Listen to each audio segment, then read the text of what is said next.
Lisa, let's get started in maybe it's just 60 more seconds. I've started to get used to the awkward silences in the Zoom waiting rooms for virtual events. So we'll all sit and stare at each other for a little bit longer.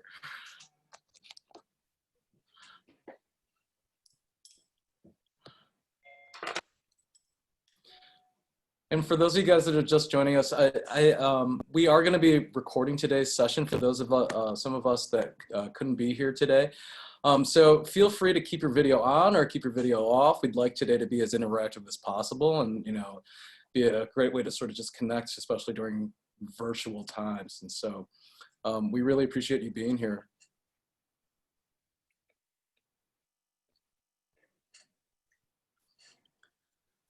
All right, so it's 12:02. Lisa, I'm gonna go ahead and get us started. I've hit the record button on here.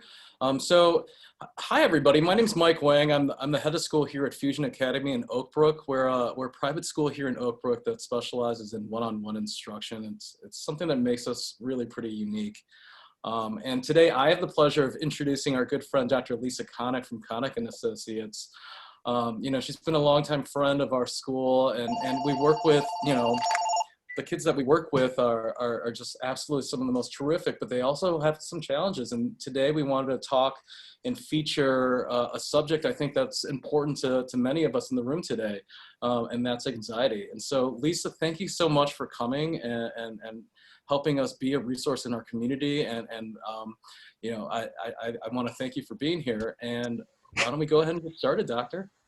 Well, thank you again for having me. It's always a pleasure to be working with the Fusion Academy. I even made my slides purples to match your logo. So we love Fusion School. We think you guys do a great job. And what I'd like to be talking to you about today is probably on a lot of people's minds, as it has been all this year. This has been a very unique year for everybody. And it's focused on anxiety. And my name again is Dr. Lisa Konick. I'm a licensed clinical psychologist, and I'm founder of Konick and Associates, which is a group practice located in South Naperville, and we also have a satellite office in Orland Park. And our clinicians specialize in treating a range of behavioral health issues, but our focus and our pocket of primary target is children and families. So we work with kids as young as 3. We do a ton of work with adolescents and families. And our focus is really to integrate and to support parents to support their kids. We want kids to be functioning well and managing well in their life. And we want you as parents to also be helping them and supporting them and knowing how to help them do that. And so today, this topic is really going to be talking about how to understand your kids' anxiety and maybe even your own anxiety. I think we're all experiencing a lot of anxiety right now in our world, and how you can recognize anxiety and know what to do about it. So like I mentioned, our clinicians all deal with anxiety. We have several clinicians in our practice, and we try to focus, or we do focus on a research-based approach to managing anxiety. So what I'd like to do today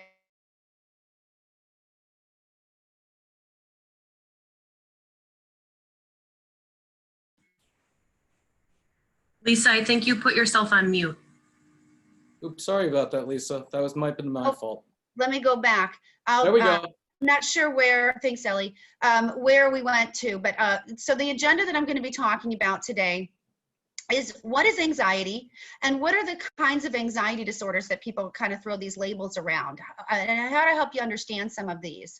I also want to talk to you about general symptoms of anxiety and how to recognize these in your kid. And maybe as you're doing this, you might be reflecting on yourself, and maybe you're experiencing some anxiety, as we all are, and talk about the difference between everyday typical anxiety that we all have and the natural events that we might be experiencing anxiety in relation to, as well as what would be considered clinical anxiety. And that's, how do I know that my anxiety has reached a point where I probably need some intervention and some outside support?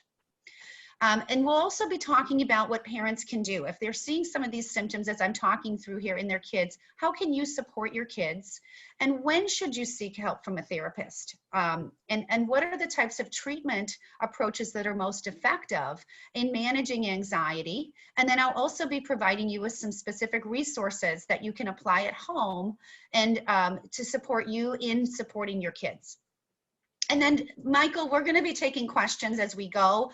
Feel free to interject those questions if it's related to the slide, but I also might be getting to those questions as I'm going through the talk. So I'll make sure I leave time at the end as well to field questions. Yeah, thanks, Dr. Konick. I'll be monitoring the chat box. For those of you guys that don't know, there's a little button on the bottom with the little dialogue box balloon, and I'll be monitoring that, and we'll make sure that we are protected at the time at the end to try to get as many of those questions answered before we leave today. Sounds great. And then we can always, I'll provide you with my contact information at the end, so you can always email me if you have additional questions.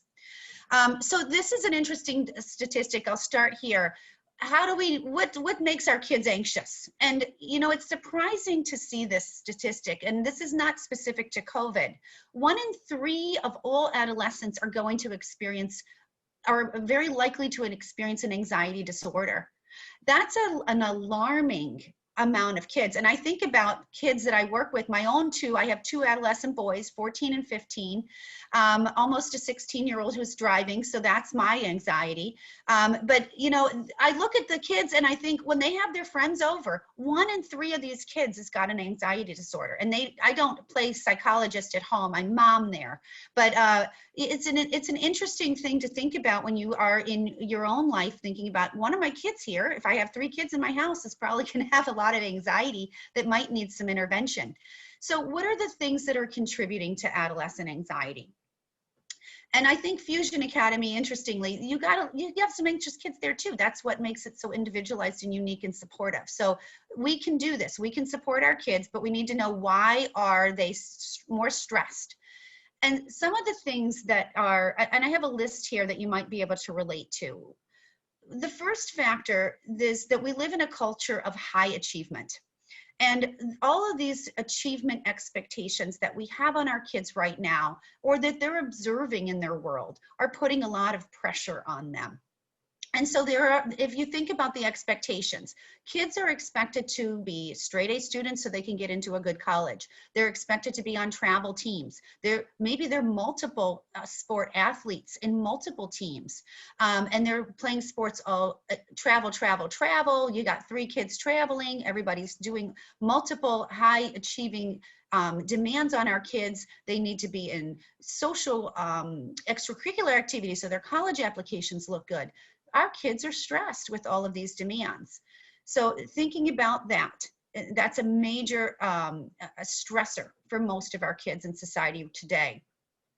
We also live in a world that can, with all of the social media attention and the access to information is so readily available to us, that news information is available to us extremely rapidly. And our world, especially in 2020, is a bit scary and threatening.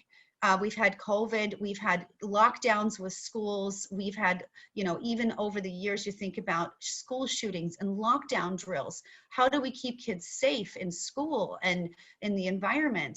And the social media availability makes news quickly and rapidly available to kids. A lot of times, kids will tell me in school that they're aware of an event before it's even been broadcast to all of the teachers. And so this is being, you know, the communication threads are happening very quickly, and not all the information is accurate, but it's spread very rapidly. The other challenge with social media, and I'm not against social media, I think there's a lot of advantages to it, but it does create a lot of stress for our kids because they're constantly connected. And people are engaging in a lot of social comparisons. People put their best face forward on social media. They, you know, we think about Facebook, Snapchat, Instagram, they're putting how much fun they're having, and other kids are feeling excluded or left out or stressed about what other people are doing. So that immediate access to information and being flooded with information can be very stressful to our kids. underlying all of this and what fuels anxiety is an environment of uncertainty. And we can't really remove uncertainty from our lives, but we've had a lot of uncertainty in 2020 for various reasons. And so that uncertainty is also fueling a lot of underlying stress for parents and also kids. So now that I've talked about what's contributing to the anxiety, I want to define it a little bit for everyone. Anxiety is a feeling of worry, nervousness or unease that is typically about an imminent event. So this is something that's going to happen, and I am uncertain about the outcome of that event. And if you think about this, our day is imminent, it's going to happen, but we don't necessarily know how it's going to end.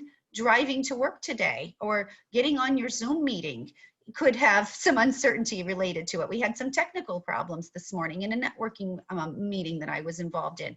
So there is always uncertainty in our world. And the problem with anxiety is if it becomes overwhelming to us. So I want to explain how anxiety can be functional and how it can be dysfunctional. Anxiety is functional because it activates us. When we are anxious about a presentation, about a job interview, about a test that's coming up, the anxiety can fuel us into gear. It can make us alert. It can make us oriented. A little bit of adrenaline helps keep us focused.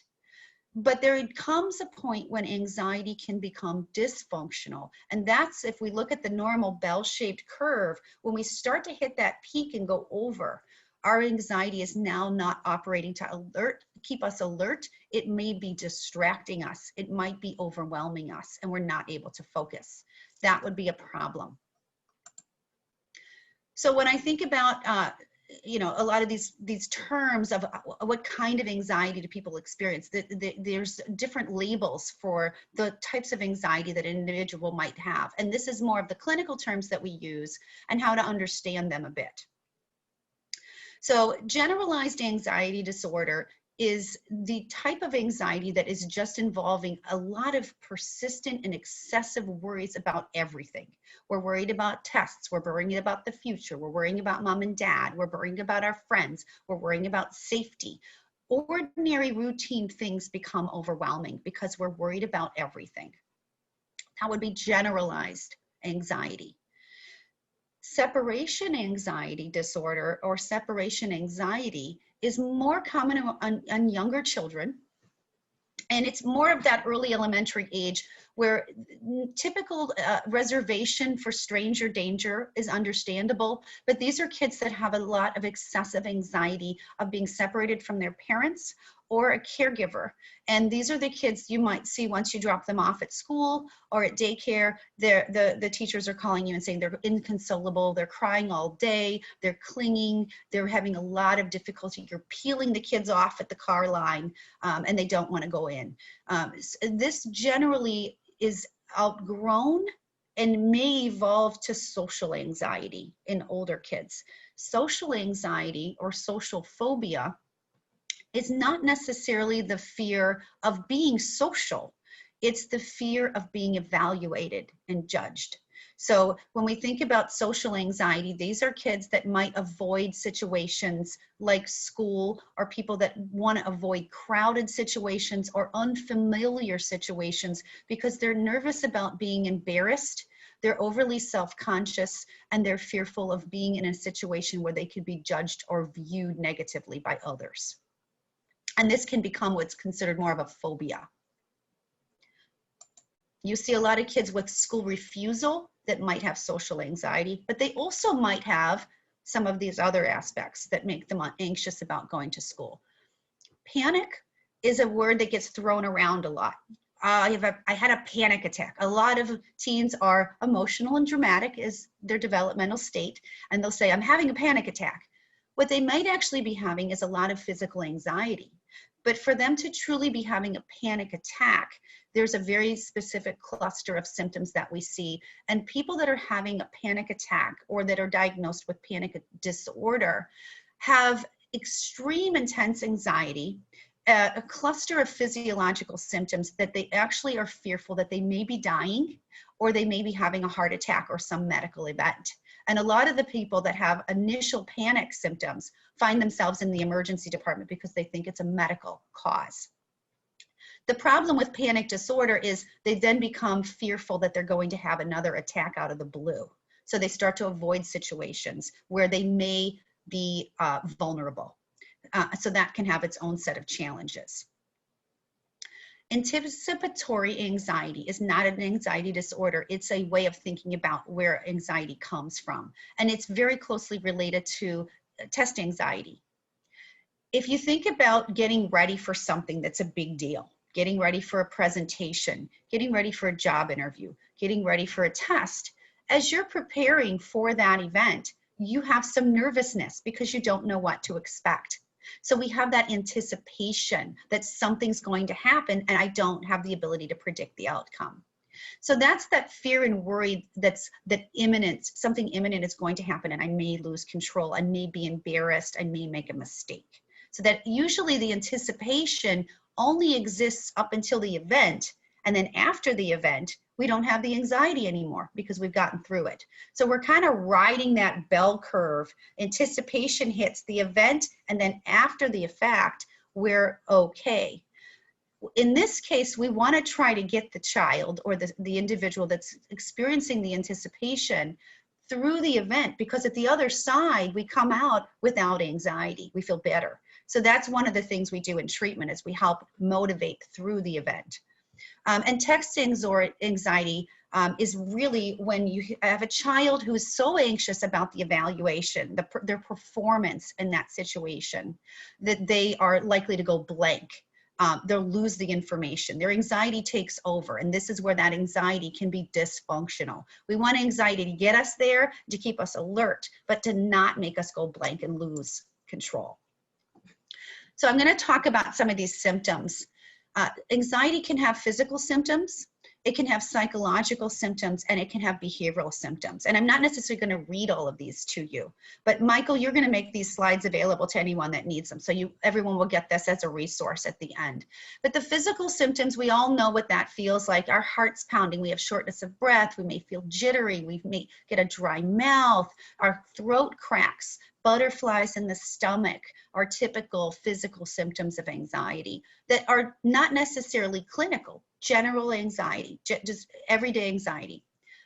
The psychological symptoms of anxiety, excessive worry, these are the thinking parts of anxiety. Our mind is racing, we're having bad dreams, we're having a hard time concentrating, mind going blank.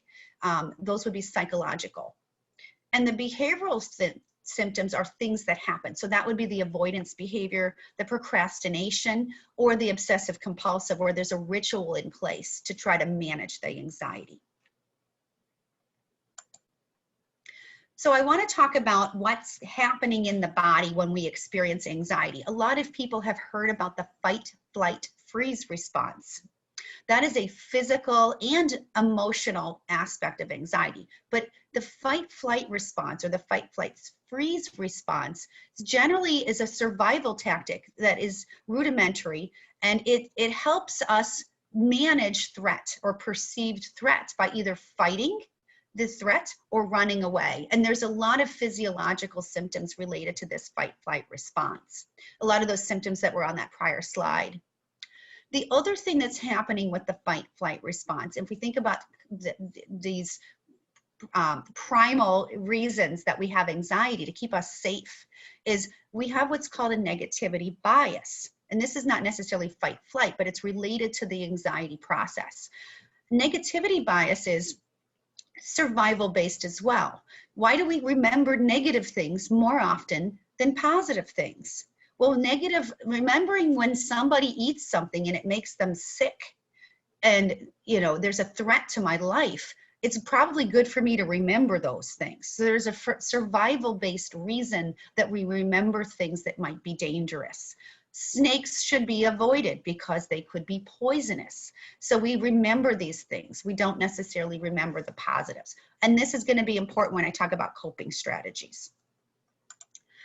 So the fight, flight, freeze is a automatic response. We don't necessarily have control over it being activated, but we can put strategies in place to manage it once it is activated.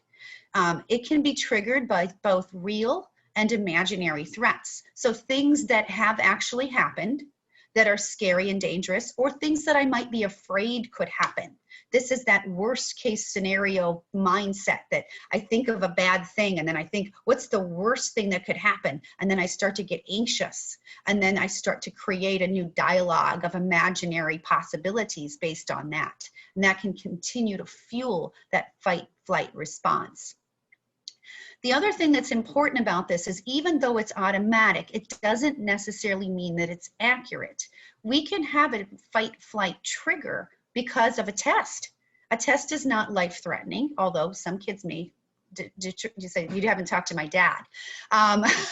So depending on that, and we can talk about that later too. But it's not always a threat that is real. It could be a perceived threat. And some of the examples that we may see is in response to the fight flight response. And this is, think about your kid when they're anxious and you're giving them pressure to do something that's uncomfortable for them. You can see aggressive outbursts. You can see those verbal or physical. You can see a lot of avoidance or procrastination, escape behaviors, running away from the situation, fleeing. School refusal could be one of those avoidance or escape behaviors. Sleeping can be an escape behavior. I don't want to deal with this, so I'm just going to sleep. I'm going to take a nap. Mind going blank, being forgetful. A lot of times in therapy, we'll ask kids questions about their experience and they may say, I don't know. I don't know might mean I just don't want to access that information because it's very stressful for me to think about it. I don't want you to make me think about it. So I don't know could be a coping strategy too. Here's some ways for parents to examine their kids to see if they might be seeing anxiety. Anxiety in kids can show up as something else. So I like this infographic, if you will, because it's showing some examples here. And I'm not going to read the details to you, but I'll kind of go over these. Anxiety can show up as anger, especially in younger children who can't put they may not be making the connection between the situation is actually making me nervous, but it's a lot easier and safer for me to be angry and reactive. And so you may see some of that fight flight response, like I said, showing up as anger or opposition. And it's, I always say kids are communicating to us through their behavior. We just have to learn how to read it. Because they may not have the vocabulary or the skills to tell us that they're nervous or stressed. Difficulty sleeping is another telltale sign that we might be seeing. If we're seeing some patterns, kids are stressed about school, they're stressed about social things, they may not be talking to us, but we're seeing some sleep difficulties, either difficulty falling asleep, difficulty separating, not being able to sleep through the night, nightmares. So our anxiety can show up in our sleep. And sleep deprivation is another problem in and of itself. Defiant behaviors is another way you might see it in young kids or teens. People might view this as a need for more discipline rather than a need for support. So we might, that's where we're looking at an effort to control the situation is a strategy to manage anxiety. Defiance might be a way of your teen telling you, I need to be in control of this, rather than I need disciplined. Chandeliering is another behavior that we may see. I had not heard of this before, this term, before I saw this slide. I think about it as popping your cork. This is that cumulative stress that quietly builds inside of us, and we may not say anything, and all of a sudden, we see somebody kind of fly off the handle over a minor issue, and you're like, what is up? This is not a big deal, and you're having a tantrum, you're having an outburst. This is that sense that we've been accumulating it, and if your child just keeps flying off the handle over minor things, they might be experiencing some underlying anxiety. Lack of focus, challenge with concentration and attention is another indicator, as is avoidance. As we mentioned before, avoiding the things that make us stressed is a coping strategy. It's not an effective one. And the alternative to avoidance is over-planning. So you may see somebody really trying to have, I need to know everything. You might even be seeing some combinations of defiance and flying off the handle because the child needs to know everything that's going on. There's a lot of questions. They don't like changes to the routine because they're not planning for that to happen. So over planning is a behavior that suggests anxiety. And the last one, we talked about negativity bias. You might be seeing a lot of negative thinking or a lot of negativity in general. So I also want to help you understand, with all of these things you're thinking about behaviorally, how do I know if it's just everyday anxiety or clinical anxiety that's suggestive of an anxiety disorder, which would suggest I need to get help? So I'm going to go through some of these with you. Everyday anxiety about school and getting a job, if you have a teenager, you know, a social rift with a friend, a romantic breakup with a boyfriend or a girlfriend, important life events. We have a lot of everyday anxiety this year. We have everyday anxiety about the school experience. The remote environment and the school environment continues to change, which makes things unpredictable. Unpredictability and anxiety tend to go together very well. Predictability is a way to lower the anxiety. So we've had a lot of unpredictability when it comes to school, which is where our kids spend the most time. Being accessible to their friends, COVID, you know, restricting their routines, social injustices in the world being, you know, very prominent right now, creates a lot of everyday anxiety. If your child is experiencing constant anxiety, significant worry about everyday events, where they are not able to sleep and they're having some of those other symptoms that we just talked about, and you're seeing a decline in performance, then it's maybe moving into an anxiety disorder. So going back to the other one here, embarrassment or self-consciousness about an uncomfortable or awkward situation, feeling nervous about a presentation, making a social blunder. Understandable, I might want to avoid some of those social events. This is calling for good problem solving with your kid, having conversations about it and talking through it.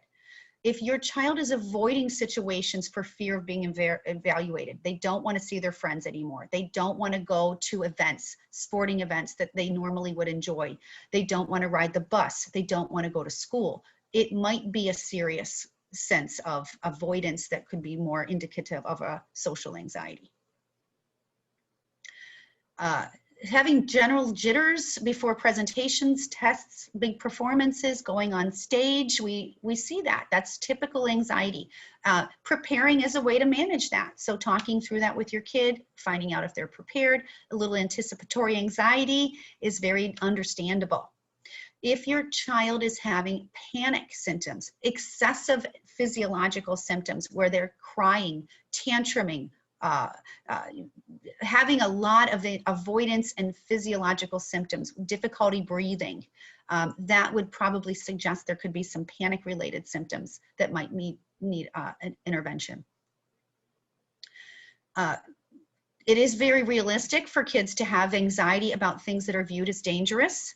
And in some cases, we've had unfortunate situations where school is not always safe for various reasons, bullying and things of that nature. If there's a realistic fears of things, then that might be typical anxiety. But if there are rational fears, if the child is avoiding social situations that don't really pose any danger, they're worried about mom and dad going out of the house, they're worried about their family, just more generalized, then that might be an irrational fear that's suggesting the brewing of an anxiety disorder. And lastly, if there's anxiety, sadness, difficulty sleeping after a major event, you know, kids that might have a failed test, maybe they were trying out for something and they didn't get selected for a team, rejected for, you know, a scholarship application, I would see that as typical sadness following a major event or a major family event. But if they're having recurring nightmares, feeling isolated, lots of physiological symptoms, having difficulty sleeping and flashbacks, then that's probably a sign that something more is going on. So I would like to share with you some things you can do as a parent. If you are seeing either typical anxiety or concerning anxiety, what are some of the things that you can do? some of these might be a little obvious, but I want to talk through them with you. Talking about your potential stressors with your kids. A lot of times what I hear kids tell me when they come in to see me for anxiety is, my parents just keep telling me not to worry about it. That is not effective, even though we want to be effective. And I'm sure we've told our friends that, or our significant others, just don't worry about it. That's not a big deal. That's not very validating for your child. Even though some of their worries might not be big deals to you as an adult and you've navigated some of these situations before, try to remember what it might be like to be an early adolescent or an adolescent, and your social circle is kind of, there's a rift, there's a rumor, you got a bad grade on a test that's really important to you.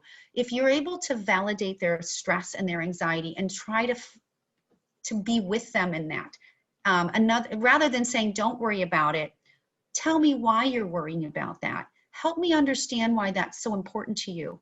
Help me understand why that's scary for you. What are you afraid is going to happen? Because some of their fears may be irrational, and we can talk through that with them, help them be good problem solvers, and help them find ways to cope with those unsettling events. Social rifts are catastrophic in the minds of adolescents. And we need to teach them and work with them on good social problem solving. And equipping them with those resources could be very advantageous. Also, modeling positive stress management strategies at home. And we may not be great about doing that right now because we're all very stressed parents. We're working remotely, we are juggling lots of hats, but being mindful. And when you do make a mistake, talk to your kid about it. I didn't handle that very well. I think I could have done better. Let's talk about how I kind of made a mistake there. Also, being mindful of the expectations you have for your kids.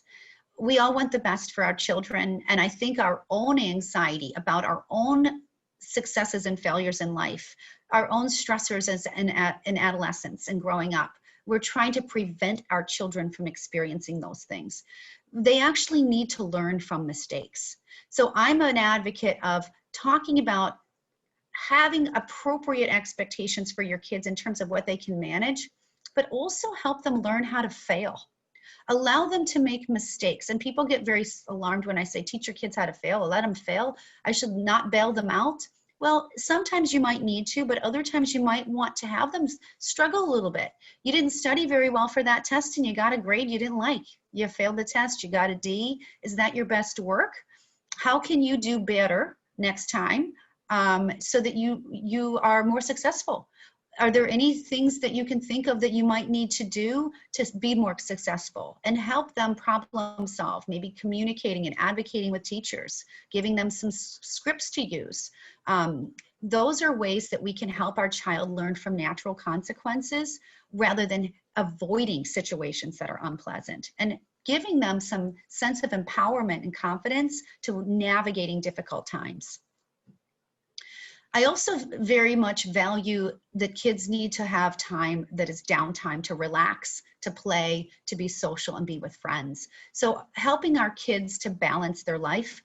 I've worked with a number of adolescents that are high achieving, all AP student. I got my college list when I'm in 10th grade. I'm already taking the PACTs, and I'm on every club that I can get my hand on.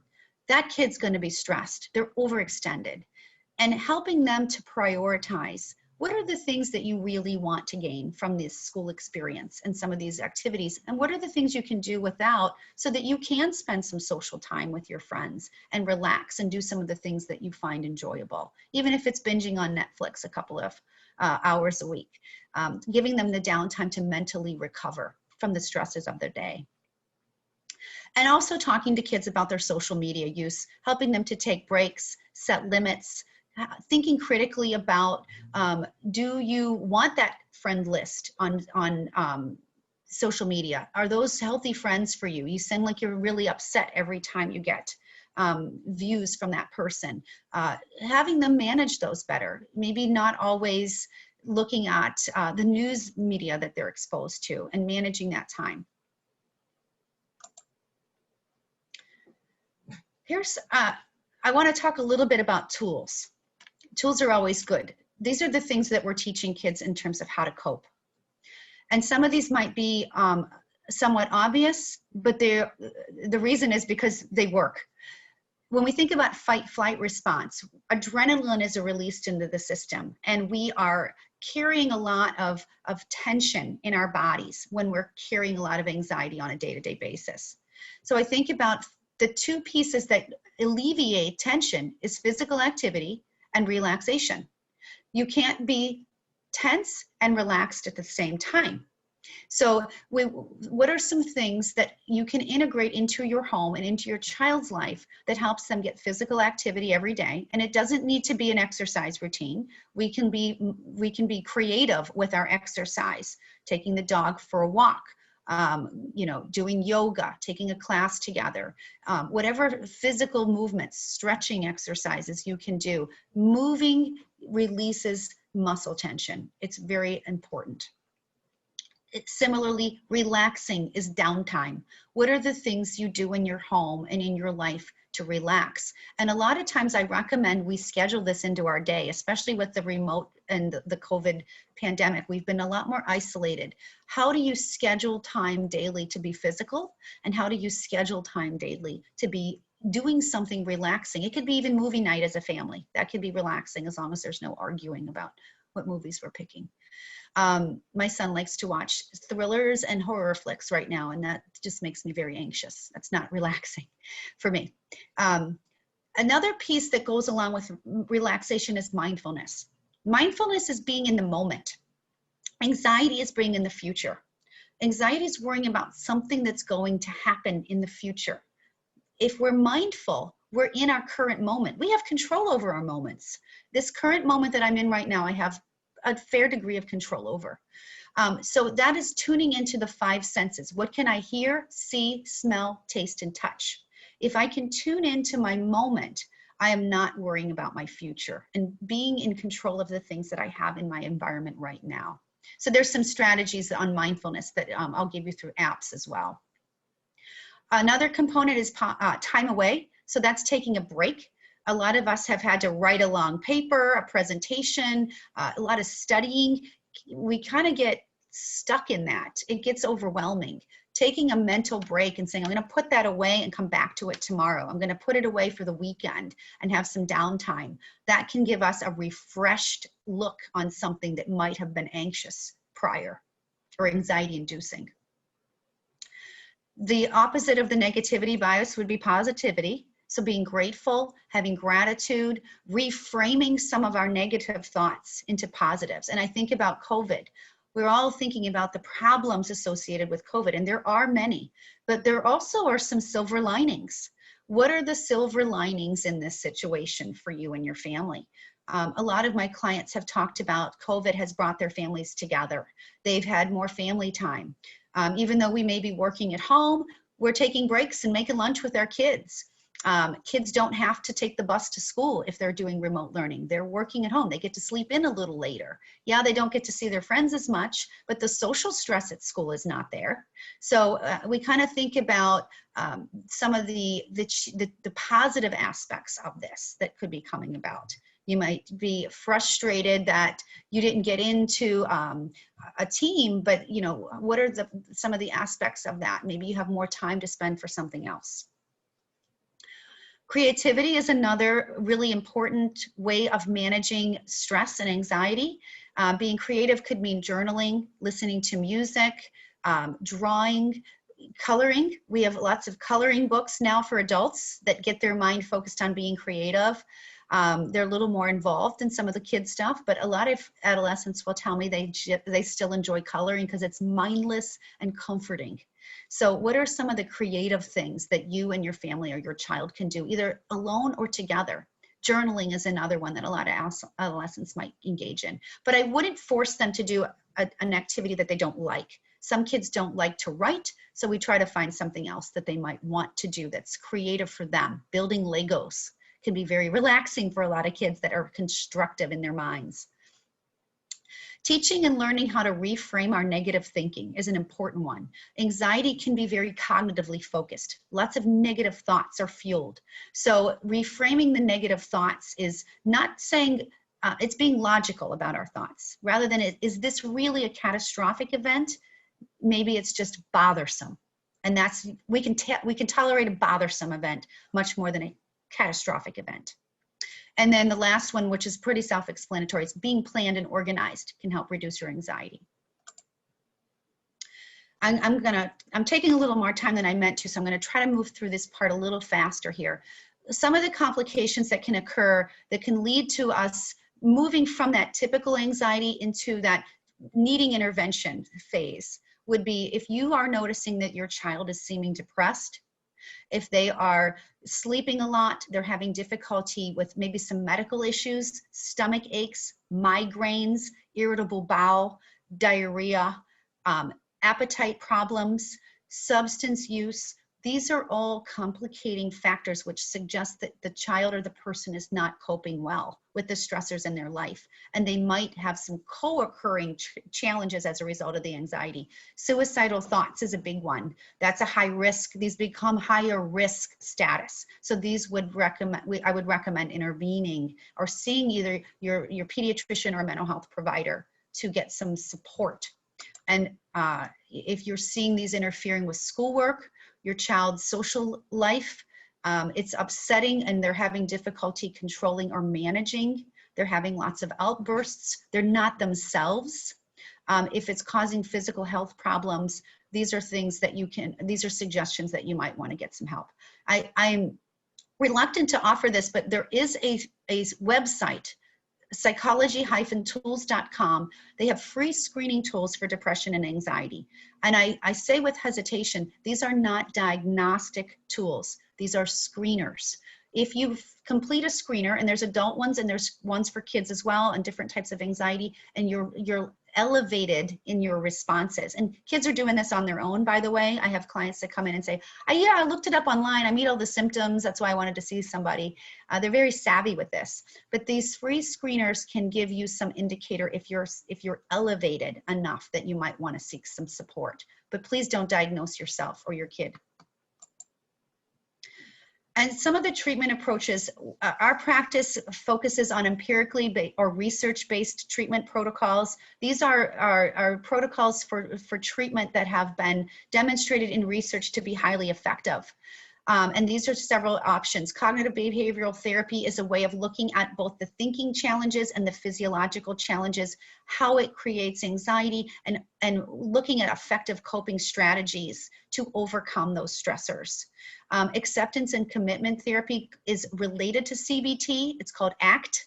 And DBT, which is dialectical behavioral therapy, are all efforts to look at understanding the underlying anxiety, where it comes from, and how to incorporate very effective and balanced coping strategies, learn how to manage your distress, learn how to manage your emotional state, and not avoid situations, but be more proactive in coping and managing. In some cases, you may have a question about medication. In many cases, your pediatrician or a pediatric psychiatrist can support you in exploring medication options for managing anxiety. Kids typically do not get prescribed anti-alexins or benzodiazepines. They're not necessarily as safe or indicated for kids, but there are some commonly prescribed antidepressant medications that also have an anxiety alleviating effect, and that might be something to consider with your medical provider. And I'm going to quickly go through some of these self-help options at home, and then I'll open it up to some questions. So I'm not going to go through this list, but Michael will have this available to you through the slides. There are some self-help books out there that can help you and your teen to manage those symptoms and to look through those. There's some great workbooks to understand and incorporate some of these strategies: mindfulness, ACT, acceptance, panic. So there's a lot of great resources out there for teens and children. And there's also some really great apps. There's a link to, we have this link posted on our website as well for some relaxation apps. But these are some of the apps that are out there: Calm, Colorfy, Headspace. There's a Best Phone Apps for 2020 article that I have a link here too that you can download. Some of them are at a small fee, some of them have a subscription, and some of them are actually free. So these are some great opportunities. Your kids and yourselves can get access to these on their phones, do some deep breathing or progressive muscle relaxation strategies to kind of just recover in the moment and manage their anxiety through some common applications for digital means. And like I said, I have some additional resources on the website. My contact information is here, but I'd like to open this up to questions now, Michael, if you have any that have been posted. No, perfect. Thank you so much, Dr. Konick. Guys, go ahead and unmute, and I'm not seeing any in the chat so far, but if you guys brought any questions or you've thought of anything during Lisa's presentation, now's the time. As we're waiting for some questions to come in, I also want to mention, I do try to keep resources readily available on our website. We have a resources page there for you to refer to. We also have a Facebook page, Konick and Associates on Facebook. We try to keep timely articles. A lot of times I am posting about, anxiety management, mood, and how to target some of these symptoms in your kids and what to do to support at home. Perfect. Yeah, Lisa has some great resources on our website. Renee, I saw you unmute, and usually for me, that's a sign you got a question, you got something for us. I don't though. I feel we're so deep into this anyway. I feel like this is just a quick refresher for us because I have two girls with pretty deep anxiety, but I don't know. I just felt like I should unmute, but nothing is coming to mind right now. Gotcha. Sorry, but I enjoyed, and I'm going to go back and see some of the things because I think, if anything, it gives me some positive reminders of what I should be doing, because even though we've worked on some things, you tend to forget, the negative bias, I'm going to go back to that and I'm going to start trying to see where I can pop up some positive little notes here and there, to get those positive thoughts going. As you're speaking about that, another really important thing to keep in mind is people often come into treatment because they want to get rid of their anxiety. And you don't get rid of it. We actually need it to survive. We want to be anxious. We want our spider sense to tingle if we're in a situation that poses danger to us. Think about walking to your car at night in a dark parking lot. You want to have a little anxiety. You want to be alert and ready. But we also want to work on managing anxiety so that it doesn't become impairing to our performance. Perfect. Thank you. So I have a question in the chat, and then Cam Smith, I'll get to you. In the chat, Dr. Konick, hi there. What if your teen does not want to talk to you, but you see that they need some help? What are some strategies we could give this family? That's really tricky. I think we see a lot of those quiet teens, and I think being here for you is one of those things that we can do as parents. Kids don't always want to talk, especially that's typical for adolescents. They're probably talking to their friends. And that may be where you can integrate, I think about the family dinner table as a place where we can all share our day and just talking about, hey, you know what, I saw some stuff. What's going on? There's a lot going on in the world right now. Can you use those family moments to try to encourage connection in your family and just talk about stuff that's going on in the world and say, that's kind of stressful. I realized I'm kind of stressed about that. I wonder if you guys are stressed. How do we manage the stress? And how do we model good stress reduction strategies? Maybe when they are looking at their grades together with you, if that's a stressor for school, and saying, I see you're doing really well in some of these areas, or I see you usually like this class, and I don't see that you're showing me you like it as much. Is there something going on there with the teacher, or do you need support? So finding ways to open up those communications and letting yourself be available.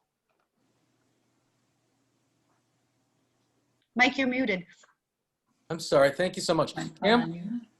I was gonna mention something and ask about the isolation of Zoom classes and just feeling very isolated. Do you have any thoughts or suggestions? The isolation is very challenging. I think some kids like it because they don't have the social stress of the drama that might have been present in the school environment, but they are isolated from their friends, and they're having a harder time meeting new friends. It is a challenge. I know teachers are trying to integrate strategies for having kids connect in smaller groups. And it depends on families in terms of how comfortable they are going out, in terms of how are people connecting to others in that regard. Are you getting out of the house and doing some things together as a family, or is there some safe people in your life that you are able to connect with? You know, what are some of the social isolation right now is definitely challenging. Thanks, Dr. Konick. So we just had a follow-up in the chat. And so can you talk a little bit about fit when working with a therapist? Because it looks like this family that we had talked to earlier, you know, they've tried it once talking with a psychologist, and their teenager said, okay, I'm not doing it again. Can you talk a little bit about how to find the right fit? Yes. And I think that is also a challenge, because you don't know going in, and sometimes it's really the goodness of fit is, are you going to have chemistry with your therapist? Are you going to feel like they're understanding and able to listen? One of the things that I think is important too is, how do we help the families get involved in treatment? Because when you're seeing a child, even an adolescent, parents often want to know, what can I do at home to support my kid? And a lot of parents are also worried, like, when I go in, is my kid even talking about the things that are stressful, or are they just kind of giving them trying to pull the wool over? So I think the challenge is, if your child is avoidant of things in therapy, and you're finding yourself bouncing from therapist to therapist to therapist, it might be that there's an obstacle of, I don't want to talk about this, which is why I really encourage parents to also be involved, at least on some level, in some of those appointments, in the intake. Maybe you check in at the beginning or the end of a session, check in every couple of weeks to see, is your child, are we sharing things in session? Or do we have a goal in mind? Are there approaches? Does the child feel understood by the therapist? Often I will have our intake session with families, and the parents present a concern that they have, and then I get the kid alone and I say, what do you think about the goals? And they say, I don't want to work on that. I want to work on the social stress that I have. I have a lot of social stress, and that becomes our goal. And I say, you know, your parents are going to want you to still work on this other stuff. Maybe it's behavior at home, maybe it's school, but I'll work with you on the social stuff too, but we got to also report into them. So it's really kind of negotiating the treatment plan and the goals, and for kids to feel understood and heard. I hope that helps. Thank you.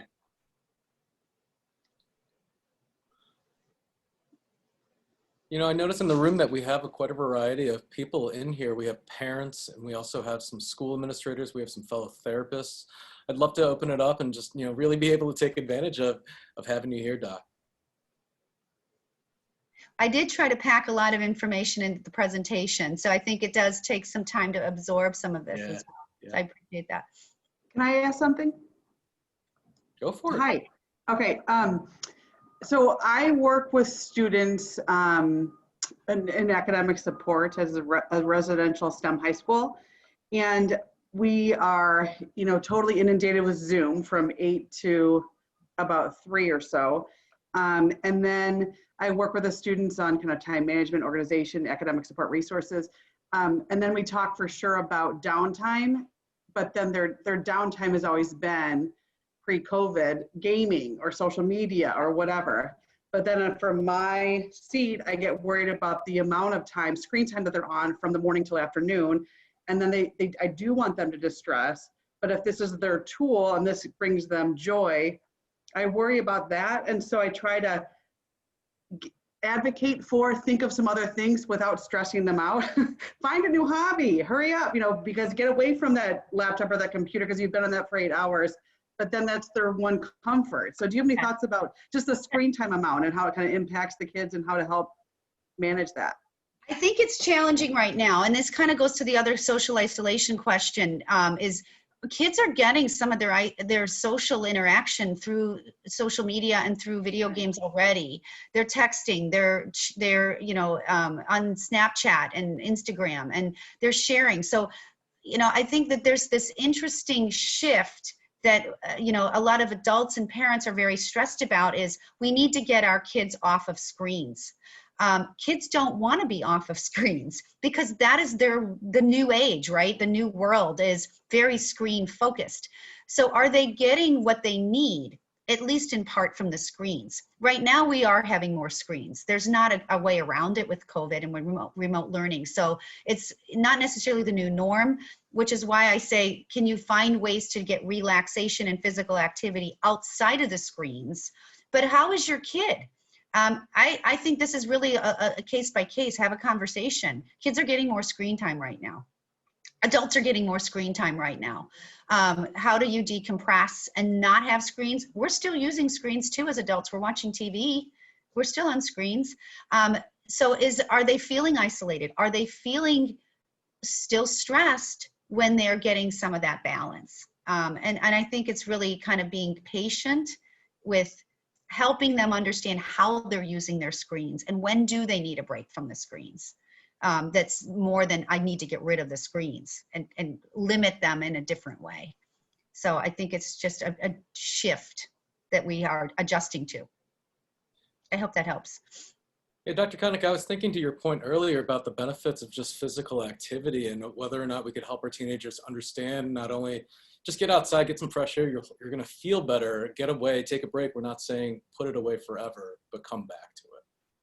Yeah, and I think the challenge for a lot of people is just transitioning. So we get into our groove of, oh, I'm comfortable in my room, I'm on my screen, and it's like, hey, let's take the dog for a walk, or let's go outside for a walk, or can you shoot hoops? Really, if we can set up some structure at home, like let's all plan as a family that when we're off of screens, at the end of your school day, at the end of my work day, or can you integrate downtime where you're doing things together and it's built into the routine, like that family dinner time, reconnecting and seeing if that works in your household. Maybe you have family movie night or family game night, board game night, cards, arts and crafts. Hey, we're going to make everybody a Christmas or holiday gift this year instead of buying them. And we're going to do things together as a family to be creative, and coloring and drawing. These are things that if we structure it into the day, it might be more likely to happen. Yeah, Carol had a great point that she just put in the chat saying parents need to be cognizant of their expectations for themselves as well as for their children, just being able to model those behaviors that we're expecting out of our adolescents. Yeah, it's hard to peel kids away. I have 2 teens myself, so it's kind of like, hey guys, I like to give a little advance notice, because a lot of times they'll come in and say, what are we doing today? I like chores for kids, by the way. I'm a big proponent of it, giving them some tasks to integrate into the house, to foster a sense of responsibility, can be a confidence builder as well. Helping, doing this together, but also kind of having a plan. Like later today, we're all going to go out. Maybe we're going to go for takeout today. Maybe we're going to all cook a meal together. Whose turn is it to plan dinner? Go to the grocery store with you and pick out food. Teaching some life skills in that process, and also family time and social time. It's that take a break opportunity too. Mm-hmm. Well, I'm going to practice my good teaching skills and give a 5-second wait time to see if anybody else has any questions.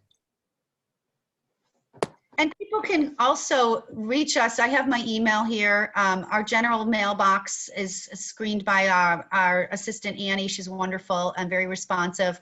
And any direct emails can be sent to me at drlisa@konickandassociates.com. And that's KONICK and associates.com. If you have any questions that come up after. Lisa, do you have time for one last one that just came in the chat? Great. Sure. All right. So the negativity bias is something I'm hearing about for the first time. I have a friend who decorates their home with affirmations, artwork, positive things, slogans. I think we all have that friend. Are there any studies about the effects of incorporating positive sayings and slogans into the home environment? I don't know about the research on that or the data, but I do think we think about mood. and what our focus is. And I talk a lot about this with anxiety and social anxiety when I say, you know, you're walking down the street and your friend passes you and they ignore you. And a lot of people will say, oh, I'm angry, I'm hurt, I'm upset. They didn't, you know, but I say, what is another way you could think about that same exact interchange? And we really, our first response is to be negative. But if we think about it, we might say, okay, you're forcing me to come up with an alternative. Maybe they didn't see me. Maybe they were preoccupied and stressed and they didn't notice me. Well, how do you feel in scenario 1 versus scenario 2? And a lot of people will feel less angry, they're less bothered, they're more neutral, they're more forgiving if they see the same exact situation a little differently. And the reality is we don't know which one is accurate.